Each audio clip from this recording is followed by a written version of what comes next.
निशांत बाबू नीतीश बाबू के पुत्र हैं और अगर समाज सेवा करने के लिए हम सबके साथ आएंगे तो इससे बेहतर क्या होगा। माननीय मुख्यमंत्री जी से भी आग्रह करेंगे कि निशांत जी युवा हैं, इंजीनियर हैं, उनका विजन है, निश्चित रूप से उन्हें राजनीति में पार्टी के अंदर लाना चाहिए। मिस्टर क्लीन के रूप में और ईमानदारी का अगर कोई सेहरा पूरे देश में अगर 2-4 आदमी को मिलेगा तो एक नंबर में तो नीतीश बाबू ना है।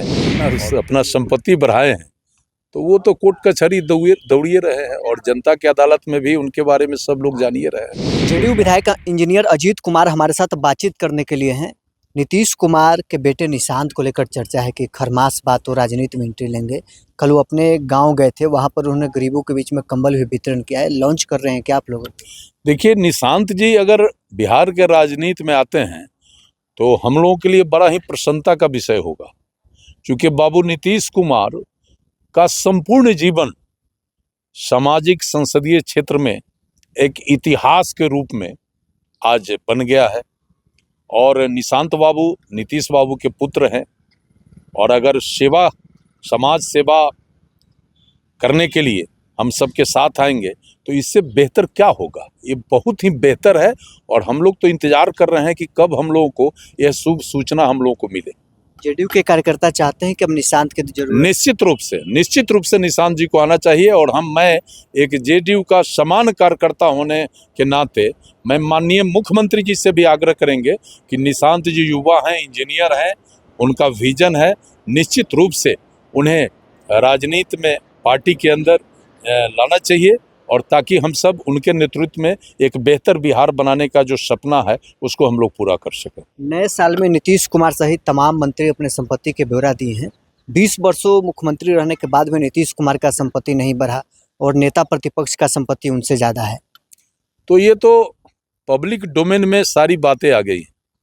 नीतीश बाबू तो मिस्टर क्लीन के रूप में और ईमानदारी का अगर कोई सेहरा पूरे देश में अगर 2-4 आदमी को मिलेगा तो एक नंबर में तो नीतीश बाबू ना है।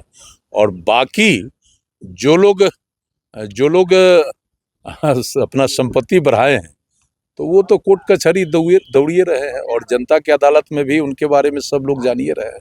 तो उसमें हमको क्या प्रतिक्रिया देने का है। विधानसभा चुनाव में ही कांग्रेस और राजद कई सीटों पर फ्रेंडली फाइट की नौबत थी और फ्रेंडली फाइट चुनाव लड़ रहे थे। अब कांग्रेस के बड़े नेता हैं शकील अहमद खान, उन्होंने कहा है कि कांग्रेस और राजद के गठबंधन में रहने से फायदा कांग्रेस पार्टी को नहीं हो पाया। देखिए, बिहार का ये देश का जो विपक्ष है वो मुद्दा विहीन हो गया और जनता के नज़र में अब उनका उपयोगिता कहीं नहीं दिखता है। केवल समाज में विभेद पैदा करना, समाज को तोड़ना, समाज में तनाव पैदा करना, ये उनका मुख्य रूप से एजेंडा विपक्ष का रहा है। और इन दिनों चूंकि वो तो बिल्कुल जनता के सीन से आउट हो गए हैं, तो इन दिनों यही सब करके अपना चेहरा कैसे बना रहे जनता के बीच में, यही अनर्गल बात करते रहते हैं। और जहाँ तक आरजेडी और कांग्रेस की बात है तो ये तो सर्वविदित है कि यही कांग्रेस पार्टी पूर्व के दिनों में बिहार में सत्ता में बनी रहती थी।